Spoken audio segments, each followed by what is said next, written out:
Hi, welcome back. We're going to start our next topic now, which is problem behavior and how we manage problem behavior in Snowflake. So, some of the objectives that we're going to cover in this PowerPoint is how to identify behavior versus problem behavior, how to understand the different functions of behavior, how to identify antecedents to problem behavior, and also learn effective strategies for managing problem behavior using both antecedent and consequence interventions. And then we're going to briefly look as well at how to accurately take and record data on problem behavior. So just a little recap in terms of what is behavior. So the behavior is the activity of living organisms, and human behavior includes basically everything that people do.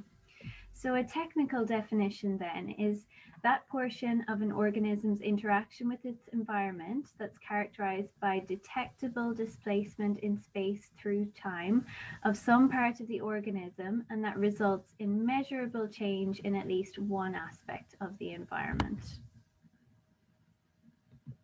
Okay, so some examples here of behavior.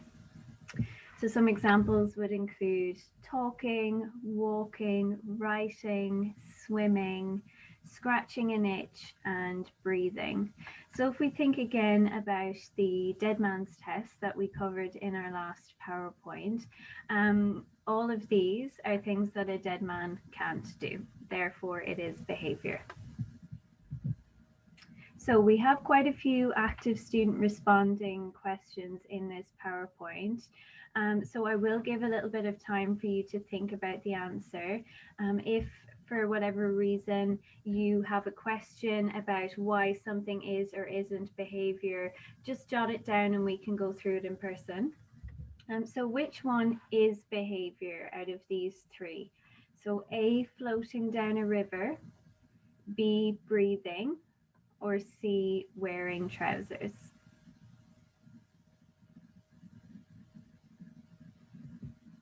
And the answer is B, breathing. So if we use the dead man's test, out of those three options, this is the only one that a dead man can't do. So that's a good way to figure out the correct answer.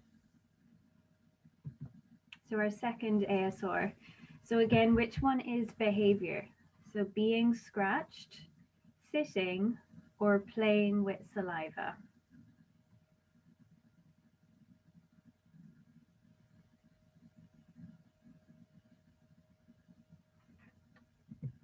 And the answer is playing with saliva. So again, being scratched, scratching someone or something is a behavior, but the act of being scratched is not a behavior.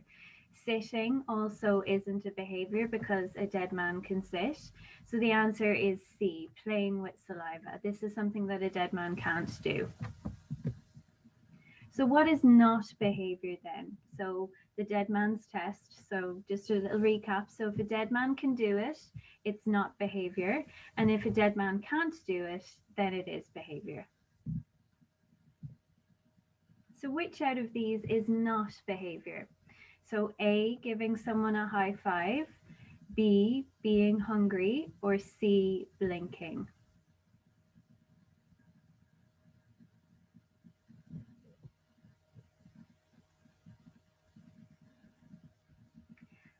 And the answer is B, being hungry. Although in terms of being hungry, there's no way for us to measure this. So there's no observable change in the environment, nothing we can see or measure. Therefore, out of these three options, the being hungry is not a behavior. So again, which one is not behavior? So being blown over by a strong gust of wind, eating, or salivating?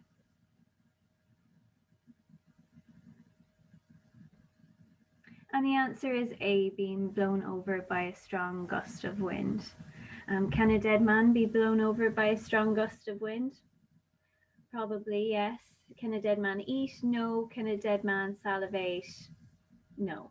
Um, so that's again using the dead man's test to eliminate um, what is and isn't behavior.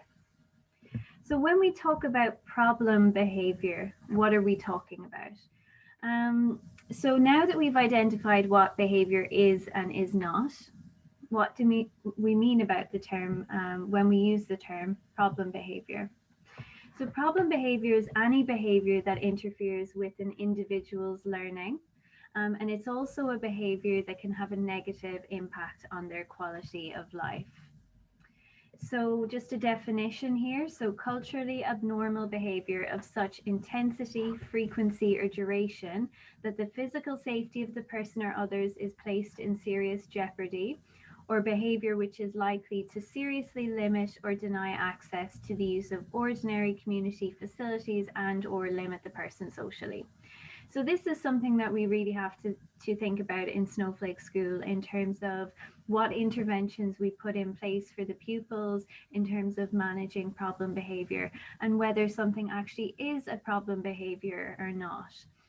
So we're not going to target something which isn't in some way either interfering with the pupil's learning or something maybe that's putting them or others in danger, or something that's going to mean that they're not able to access the community.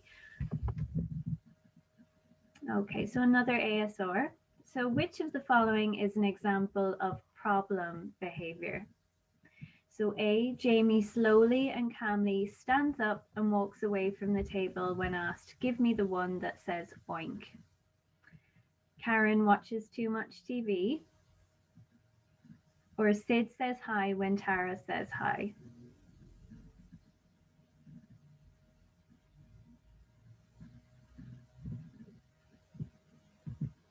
And the answer here is A.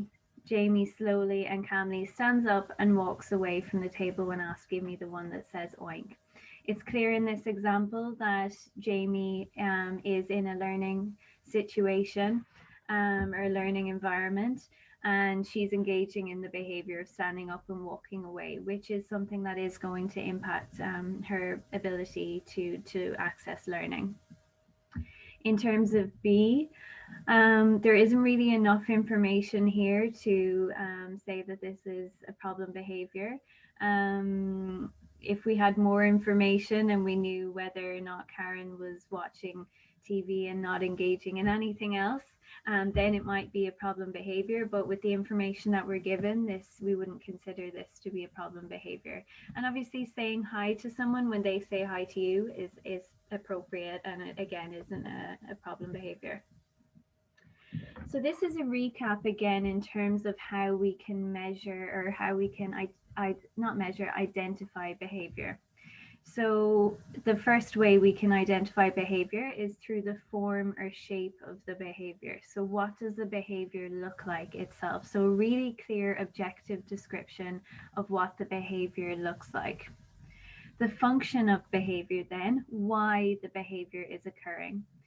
So in the past, problem behavior was managed generally based on the topography. So it was based on what the behavior looked at. So interventions would have been put in place in terms of solely what the behavior looks like. So an individual engages in hitting and we do X. But what kind of issue could arise from this? So the topography of a behavior is not always going to be a problem behavior in every setting, environment, or situation. So if we take the example of saying hi, in some settings, saying hi is not a problem behavior. For example, if you see someone, you haven't seen them yet in the day, maybe you're meeting someone for the first time, or you're greeting someone that comes into your house, then saying hi is definitely not a problem behavior. However, in other settings, saying hi can be problematic. So, for example, if you're in class and you're taking an exam, someone comes into the classroom and a pupil says hi, and a child saying hi maybe to everyone on the platform while waiting for a train with their mother. So we did actually used to have a pupil in Snowflake who engaged in the behavior of saying hi, and this behavior did actually interfere with his learning. So this was something that we had to look at. So we support children who engage in problem behavior in different ways based on its function. So in Snowflake, we always look at what is the function of the behavior rather than the topography. So therefore, if a child engages in hitting, but for different reasons, and we just have one way that we're approaching that behavior, we may inadvertently reinforce hitting. Okay, so it's really important for us to understand why an individual is engaging in a particular behavior. So therefore, it's more effective to manage problem behavior by determining its function. So why is the behavior occurring? So by understanding why the behavior is occurring is necessary in order to select more appropriate replacement behaviors and to guide our consequences in terms of the interventions that we're going to put into place. So how do we identify the function of behavior? Well, it's really important, like we said in our earlier presentation, to look at both the antecedent and the consequences. So what environmental event took place immediately before, so the antecedent, and what took place immediately after. So in this example, Sam says hi, and then I say hi. Is my behavior saying hi problem behavior in this example?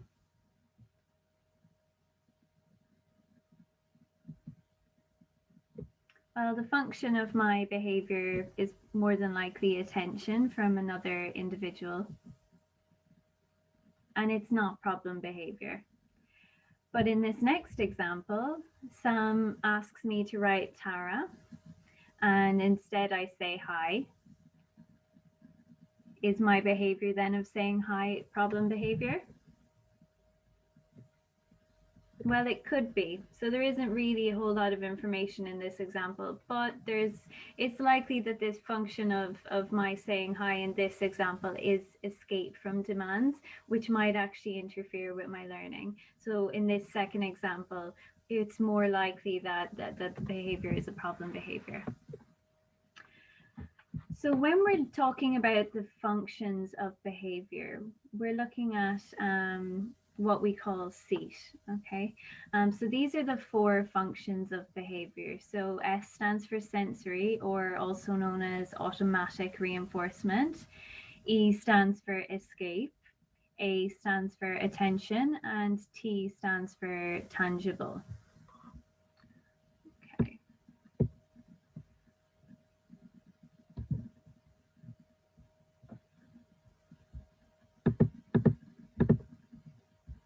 We're just going to quickly watch this short video on the functions of behavior.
Okay, so that's just a nice little video there, just looking at problem behavior and the functions of behavior.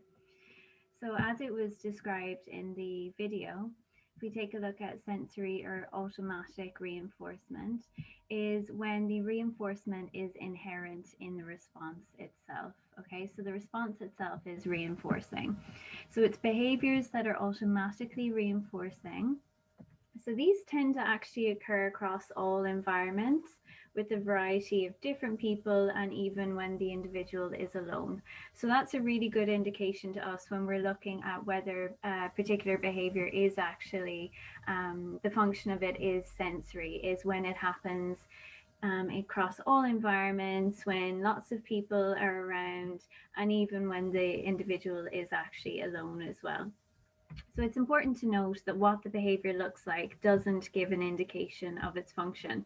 So for example, if your child maybe flaps his hands, he may not be doing it to meet an automatic need. Rather, it'll depend on what happens after the behavior and where the behavior occurs. So we can't just assume that a behavior is sensory just by how it looks. So for example, David engages in hand flapping behavior when in meetings, on the tube, in the sensory room, and when alone. So in this example, it is likely that the function of the behavior is sensory. So if we're talking about escape or avoidance, sometimes children might engage in challenging behavior to escape from maybe certain situations, certain tasks, or even certain people. So coming back to this example again, so when asked to write my name, I repeatedly say hi. So it's likely that in this example that the function of this behavior is escape or avoidance. Moving on then to attention, our third function. Sometimes children might engage in challenging behavior to get attention from others. So it's really important to remember that attention can actually take many forms. So it could simply be looking at the individual, talking with the individual, giving them help in some kind of way, laughing at the individual, laughing with them, and also what's called like negative attention, so like reprimanding or using a firm voice can also be attention. So for example, when Jamie is teaching Karen, Tom walks into the room and begins having a conversation with Jamie. Whilst they're engaged in a conversation, Jamie begins screaming and throwing items until Karen begins interacting with her again. So it's likely that Jamie is engaging in screaming and throwing items to gain attention from Karen.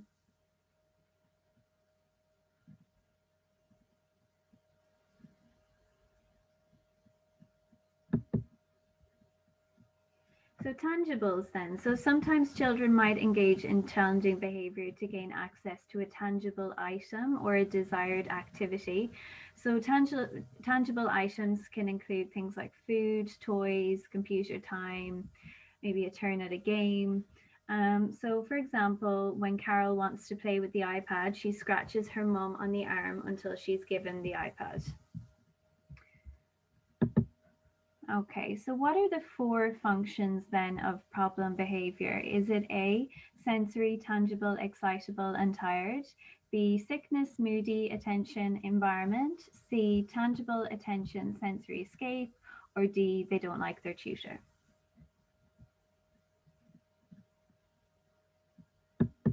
And the answer, of course, is C, tangible, attention, sensory, and escape. So let's have a look at what the potential function of a behavior is. So a child sits in the sensory room by themselves and engages in head-banging behavior. Do you think the function might be A, escape from demands, B, access to tangibles, maintain access to the sensory room, or C, automatic?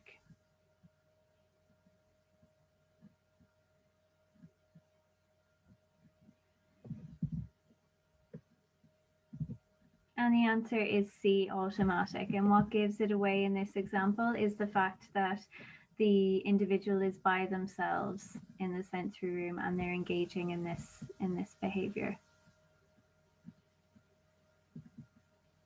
So another ASR. So during a numeracy lesson, a girl is given a demand to write the numbers 1 to 10.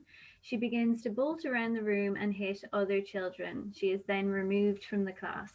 So do you think the function might be A, access to the room, tangible to bolt around, B, sensory, hitting others, C, escape, or D, attention from the staff and children?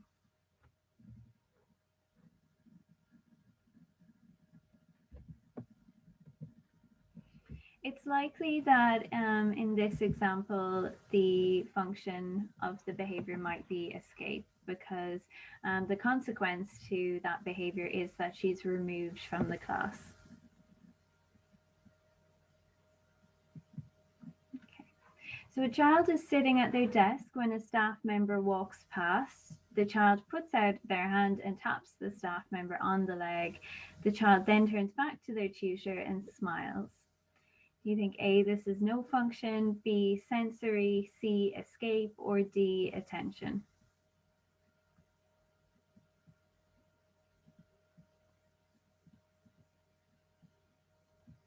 And the answer here is D, attention. Okay, so how do we manage problem behavior then at Snowflake? So we do something called ABC recording. So we really closely observe the events that happen prior to problem behavior, and these give us a clue to the function of the problem behavior, and they guide us to choose an appropriate consequence. So we've been through this in the previous presentation again, so just a quick recap. So what does ABC stand for? So A stands for antecedent. So it's the event or activity that immediately precedes the problem behavior. B stands for behavior. So the observed behavior itself. And C is the consequence. So it's the event that immediately follows a problem behavior. So here's an example of an ABC data sheet. Now it's important to say that this data sheet would be individualized for each pupil. So the behaviors that are listed here in the middle column should be the problem behaviors that your key child actually engages in. So if we have a look here at the different antecedents, so one possible antecedent would be interruption to a preferred item or a transition, so moving from one activity to another. Being told no, so being denied access to an item or an activity. Wants something, can have, which essentially is the individual wants something, they are allowed to have it, but in order to get it, they start engaging in problem behavior, which is obviously something that we don't want to reinforce. Demand at the table. When we say demand at the table, we're specifically talking about the intensive trial teaching table. Demand away then is any other demand that you place on the pupil that is not at the intensive trial teaching table. Sensory and out of the blue. So then we have a list here of our typographies of problem behavior. So these for this individual include crying, whining, shouting, flopping, grabbing, giggling, bolting, biting, hitting, or other. It's really important as well that we write, when we're taking this data, that we write the tutor initials here, the date and the time, because this can be really important in terms of looking at patterns for behavior. Is problem behavior happening at particular times of the day or maybe with particular staff members? So it's really important that all of this information is filled in. And then we're also going to record what the consequence to the problem behavior was. So did we continue the demand? Did we ignore the problem behavior? Did we redirect? Did we use what we call our count and mand procedure, which we'll go through in more detail a little bit later on? Did we deny access to the reinforcer? Did we use some kind of a restraint, a moving block, a static block, or other? If we do use any kind of physical intervention with the pupils, we record this on what we call a restrictive physical intervention data sheet, or an RPI. We would only use a physical intervention with a pupil if they have what we call a positive handling plan. So your supervisor will let you know if the pupil that you're working with does have a positive handling plan.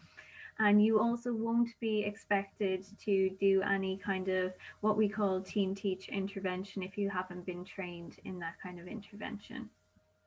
There aren't that many pupils at Snowflake at the moment who require team teach intervention, but just so you're aware. Okay. So we're going to take a little look then at behavior interventions. So there's two different types of interventions that we can use. So there's antecedent interventions. So these are things that we manipulate antecedents events so that the behavior is less likely to occur. Consequence interventions then are making sure that the behavior is reinforced or not reinforced depending on whether we want it to reoccur or not. Okay, so some antecedents to challenging behavior. So we kind of went through these in a previous slide. So interruptions, transitions, told no, demands, want something, can have, or sensory. So we're going to go through potential different antecedent interventions in terms of the different antecedents, okay? Now, these are simply just examples of things that we might put in place for particular pupils. Each of the pupils will have their own individualized behavior support plan. So it's really, really important that you follow exactly what's written in the plan so that we're all implementing the same thing consistently. But this is just giving you an example of some possible interventions that we could use. So if problem behaviors are occurring during transitions, some possible interventions are: we can show or maybe remind the individual that reinforcement is available. So we want to be doing this before the problem behavior occurs, not after. So we don't want to be showing or reminding the individual that reinforcement is available after they've engaged in problem behavior. So we don't want it to be that we've asked an individual to move from one activity to another, they start engaging in problem behavior, and then we suddenly take out all of their preferred items. We don't want it to be that we reinforce that behavior by giving them access to their preferred items. So the individual should see before the transition that reinforcement is available. So before we even place that demand to move from one activity to another, we will already have that reinforcement out, and we will be showing them that it's available for successfully transitioning from one activity to another without engaging in problem behavior. So something else you could do would be to give them a warning. Maybe some of the children might have like a countdown or a timer, or have a visual schedule there so that they can see what it is that they're moving on to next. For some individuals, carrying items to the next activity can really help them to transition effectively. Something else we can do is practice lots of small successful transitions. So for some pupils, it might even be that we practice transitions even within one room before building up to transitioning actually around the school. So some antecedent interventions then, if an individual is engaging in problem behavior after being told no, would be if problem behaviors are occurring when told no, some possible interventions could be practicing saying no to less preferred items. So for example, maybe you can't have the red pen, but you can have the yellow pen. And then we would build it up to more and more preferred items. So we wouldn't just go in immediately with saying no to their highest reinforcers. Also to always carry some preferred items and backup reinforcers with you if you have to, that we can present then as alternatives in the event that you may need to say no. So for example, the child wants to go out to the playground, but it's not time for them to go out to the playground yet. So we can offer an alternative to the pupil. So, oh, you can't go out to the playground, but you can have this particular toy instead. And if they accept that tool, no, then they get access to that toy. Okay, some antecedent interventions then if an individual is engaging in problem behavior after demands, so after being asked to do something. We might look at placing fewer demands. We might fade in our demands. When we say fade in our demands, we mean that we would start off with only a few very small demands, easy demands, and fade into more difficult and greater amount of demands. We might use something called a high P request or a high probability request. So that looks something like a few easy demands first to get their success rate up. Each of those easy demands are reinforced, and then we would place the demand for them to engage in a more difficult task. And we also might look at including more reinforcement into the sessions or stronger reinforcement. Okay, so if problem behaviors are occurring when a child wants something that they can have, some possible interventions are to teach man. So teach them how to ask for the things that they want so that they don't need to engage in problem behavior in order to get access to them. Errorlessly prompt. So if you know that an individual is struggling to ask for something, then we would go in and prompt them immediately without giving them the chance to make an error. So that would be errorlessly prompting. And also just making it clear whether the item or activity is available for free, which essentially means that they don't have to ask for it, or whether they are actually required to demand for the item. And if problem behaviors are occurring for sensory reinforcement, some possible interventions might be an alternative sensory input. So maybe, for example, something like a chewy tube, also making activities reinforcing. So it has to actually compete with the self-stimulatory behavior. We could also maybe block that behavior and redirect to more appropriate behavior. But we would liaise quite closely with the likes of our occupational therapist if we were thinking about doing any kind of alternative sensory input or looking at why potentially blocking that behavior. Okay. So it is really important to remember how you use and look at how we use the environment. So look at where our reinforcers are. Do we have control over them? Look at where the child is. Could the child easily maybe grab you? Look at where you are. If the child is likely to bolt, are you between them and the door? So this is something that we're always going to look at as well in terms of managing problem behavior, is the environment.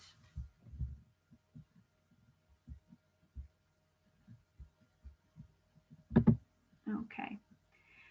So we're now going to look at some consequence interventions.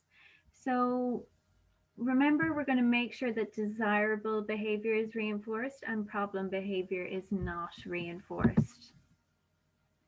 So we're going to constantly teach and reinforce desirable behaviors to try and replace problem behaviors.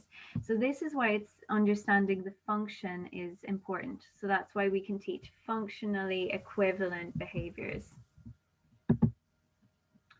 So how do we deal with problem behavior when the child wants something that they can have? Okay, this is where we use our count and mand procedure. Okay, so when the problem behavior occurs when trying to access an item or activity that you've decided that they can have access to, you want to put in a break between the problem behavior and the mand by running our count and mand procedure. Okay, and that would look something like this. Okay, so our pupil is really, really motivated for this pen. Okay, but they, instead of asking for the pen, they start screaming. So what I'm going to do is start my count. So we're going to count up to 5. So we're going to first label the problem behavior. So there's no screaming, and count 1, 2, 3, 4, 5. Pen. We're going to wait for the pupil to actually repeat pen, and then we're going to deliver the pen. And the reason why we do this is because we want to put a break in between problem behavior and actually prompting the individual to ask for the item appropriately. Okay, so when we're talking about the count and mand, one really good way to think about it is you're showing the pupil that this isn't how you ask for the item or activity. So there's no screaming 1, 2, 3, 4, 5. This is how you ask for the item, and you prompt them to request. It's really important that during the count that the individual is not engaging in any problem behavior whatsoever during that count of 5. So if initially the individual was screaming and you started your count and mand procedure, so you said there's no screaming 1, 2, 3, and they start grabbing for the pen, we would then restart our count and mand and say there's no grabbing 1, 2, 3, 4, 5, pen. Wait for the pupil to say pen and deliver the pen. So this is our count and mand procedure.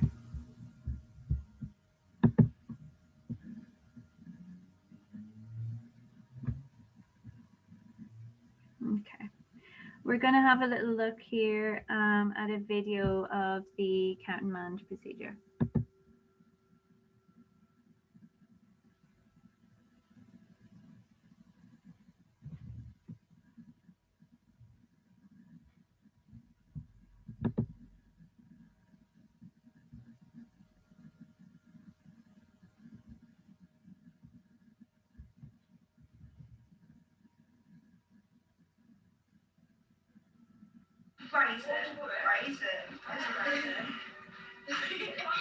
Tickle, I grab him to tickle 1, 2, 3, 4, 5. Tickle, tickle, tickle.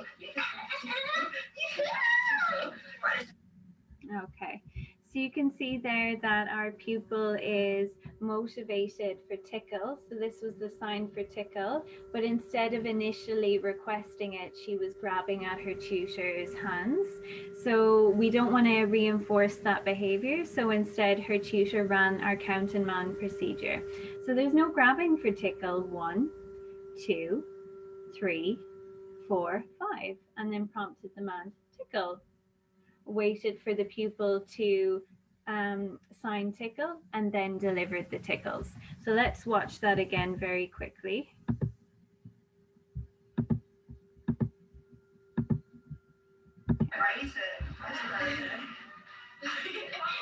Tickle, I grab him to tickle 1, 2, 3, 4, 5. Tickle, tickle, tickle. Right. Okay.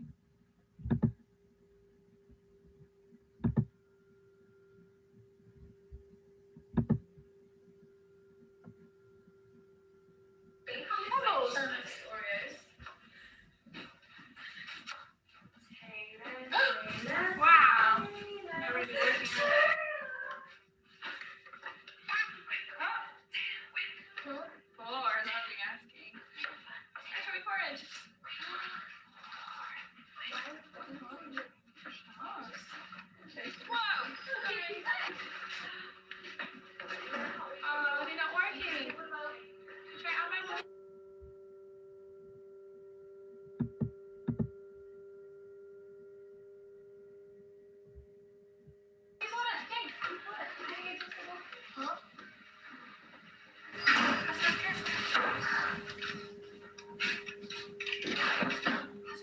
In the tray, please. Good boy.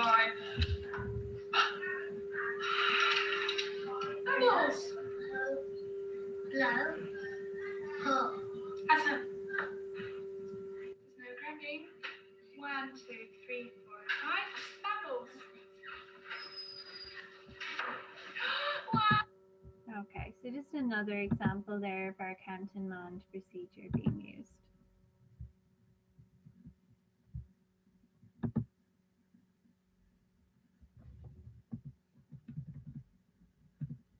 Okay, so some consequence interventions then in terms of demands and transition. So how do we deal with problem behavior during a demand or a transition? Well, we keep the demand on the child and we ignore attempts to escape the demand. So, for example, maybe talking, screaming, spitting. We're going to deny access to reinforcement or physical escape if possible. So, for example, grabbing items or maybe bolting to another place. Okay. So I should have previously actually showed you our what we call our snowflake protocols. So these are our general protocols for managing problem behavior. These are our snowflake standard protocols. I will print these off and make them available for you, but just so you're aware that these are here. So if you're working with the child and we say that there isn't any kind of special interventions in place in terms of managing problem behavior. We just use our snowflake standard protocols with this particular pupil. This is what we're talking about. So, in terms of the count and mand, where the motivation is strong, but the individual mands inappropriately. So, their manding inappropriately is engaging in problem behavior. So let's have a look here. So the child wants something. Okay, so what kind of antecedent intervention are we going to do? Well, like we said before, we're going to teach mands frequently. However, if the child asks for the item or activity or whatever it might be with problem behavior, so for example, by hitting, flopping, bolting, screaming, biting, or self injury, etc., what do we not want to do? Well, we don't want to give the individual what he or she wants because that will reinforce that problem behavior. We also don't want to ask what he or she wants or search for what the child wants because ultimately the problem behavior is going to keep happening. So, what we do want to do is immediately withdraw attention if possible, use our count procedure. So, generally, we say as a standard, we go up to 5 seconds because that is a good amount of time between the problem behavior and prompting the man and delivering access to the item that it's likely that the individual won't chain those two things together. So we use our count procedure. So there's no hitting 1, 2, 3, 4, 5. And we're going to prompt and reinforce the appropriate command. Okay. And what we would hope to see is that the problem behavior stops happening and the child mans appropriately.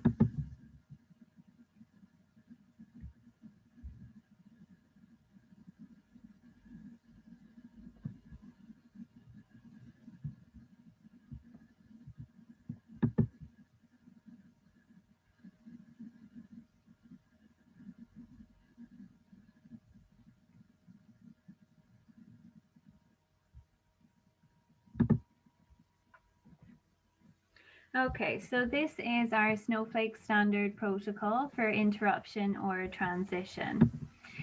So in this protocol, let's just say that the child's activity is interrupted or they're asked to leave one activity and directed to another activity. If an individual struggles with interruptions or transitions, one antecedent intervention that we might use is offering a promise or showing them that reinforcement is available for appropriately transitioning from one activity to another. However, if the child emits problem behavior, what are we not going to do? Well, we're not going to remove the demand and allow the individual to keep maintaining that activity because if we do that, it's very likely that the problem behavior is going to keep happening. Um, if they engage in problem behavior, what we do want to do is remove the promise, remove the activity, and maintain that demand to transition. And after transition and some break in problem behavior, then we're going to reinforce.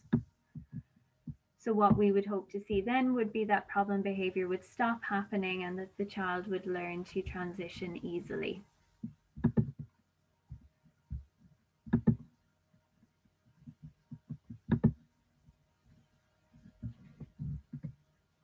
Okay. So another consequence intervention is our out of the blue protocol. So when problem behavior occurs when the child is seemingly motivated by the activity, so this is really important.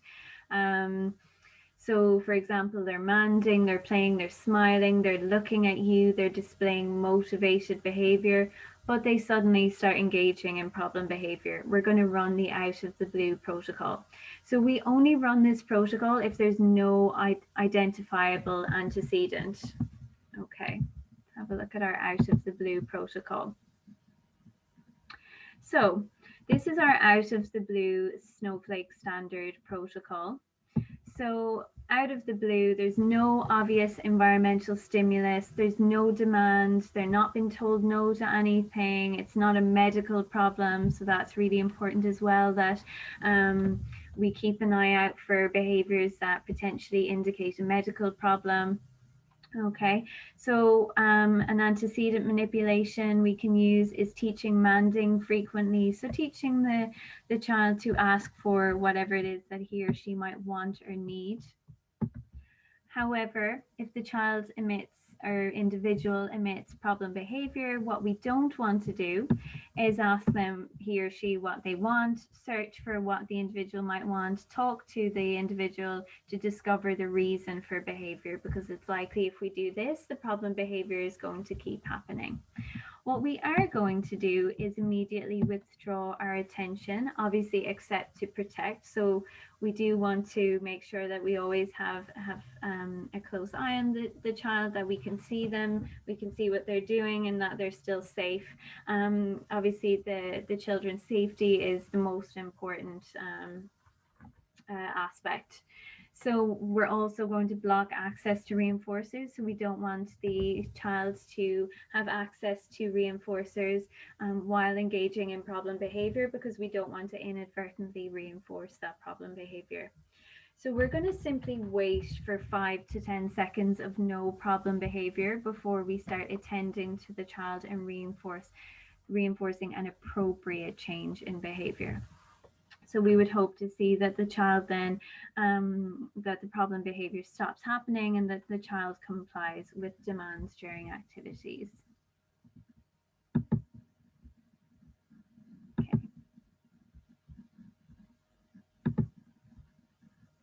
All right, so if a child asks for an item or activity and we've decided that they cannot have access to it at that time, we're always going to offer an alternative when we say no. So for example, we're teaching at the table, so we're teaching an intensive trial teaching, and Sam's at Man's sweet.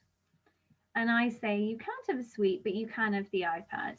And if Sam accepts the iPad without engaging in problem behavior, fantastic. That's what we would like to see. However, if problem behavior occurs during the told no, so let's have a look at what we would do in this situation. So for example, we're teaching at the table and Sam says, sweet. And I say, you can't have a sweet, but you can have the iPad. And Sam then engages in problem behavior. So she starts banging on the table. So what I'm going to do during ITT is I'm actually going to start placing demands around Sam's, what we call her mastered cards. And we're going to go through that in our introduction to intensive trial teaching. So we're going to wait for 2 to 3 demands. So she's complying with 2 to 3 demands without problem behavior. And we're going to offer the same alternative reinforcer, which is the iPad. Okay. What we definitely don't want to do in this situation is then deliver the sweet, because that's likely to reinforce the problem behavior. So if problem behavior then occurs during a told no within a natural environment situation. So during a motivating fun activity. So for example, we're teaching during NET, so we're pushing cars around a track. And Sam says, playground. And I say, well, you can't have the playground right now, but you can have the cars. And instead of accepting the cars, Sam throws the cars, which is problem behavior. What I'm going to do is very similar to what I would do in an ITT situation or an ITT session. I would still place demands, but the demands are going to be around the activity. So maybe it would be something like, can you give me the red car? Can you put the car on the track? Oh, can you copy me? And push the car around the track. So we're going to wait for 2 to 3 demands without problem behavior before simply returning to our natural environment teaching session, delivering what we call freebies. So giving the child access to some of the items in the activity without them having to do anything, and re-establishing motivation then for the activity. Okay. So some consequence interventions then in terms of sensory. So how do we deal with the problem behavior that has a sensory function? Well, firstly, we're going to make sure that it's actually a behavior that's interfering with learning, so that it's actually a problem behavior. So that's really, really important. So one thing we might do is we might block the behavior if it's possible or appropriate and redirect to something more desirable. Simply ignoring problem behavior that has a sensory function is not going to reduce the problem behavior, as the reinforcement itself is automatic.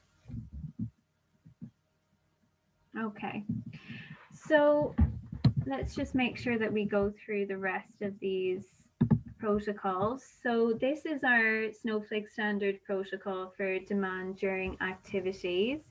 Um, so a demand during an activity would be any demand that's placed on the pupil away from the intensive trial teaching table. So let's say demand is presented during an activity. So for example, maybe we ask an individual to tie their shoes. We say, stay with me, play with these toys. One and not one, but what we might do in terms of antecedent manipulation here is basically abolish the value of escape. So make sure that the individual has the prerequisite skills in order to actually complete the action that we're asking them to do. Make sure that reinforcement is available for them engaging in this behavior. So, however, if the child emits problem behavior, what we don't want to do is remove or delay the demand or remind the learner of reinforcers, because it's likely that the problem behavior is going to keep happening. What we are going to do is maintain that demand and then reinforce after several appropriate responses. What then is going to happen is that the problem behavior is going to stop happening, and the child will likely comply with demands during activities.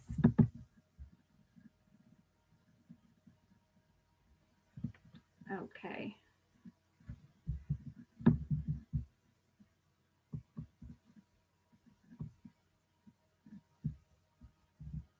All right, so this is our Snowflake standard protocol for our told no or denied access. So let's say the learner asks for something and they're told no, or access to the reinforcer is denied in some way. So our antecedent manipulation in this situation is going to be to offer an alternative. However, if the child emits problem behavior, what are we not going to do? Well, we're not going to give the child what he or she wants. We're not going to negotiate. We're not going to offer other items or attend to the behavior, because this is likely to reinforce the behavior, and then it's going to keep happening.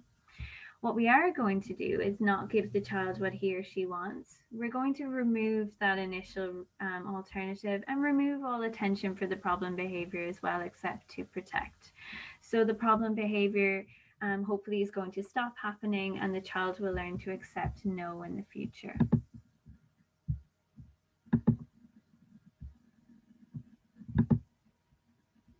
Okay, so when we're recording data, we record, as we looked at in our previous example, we record the antecedent, we record the behavior, the consequence, the duration of the problem behavior. So how long does the problem behavior last? So you should have a timer which will allow you to accurately time problem behavior. We're going to record the date and the person recording the behavior as well as the time actually. So we will do some practice in person. So that is actually the end of our problem behavior presentation. So please do write down any questions that you might have, and we will go through in person as well how to actually take ABC data. And also it will be really important for you to go through the behavior reduction plan for your key pupil that you're going to be working with, and your supervisor will go through with you all of the individual protocols in place for that particular pupil, as well as whether we use our Snowflake standard protocols.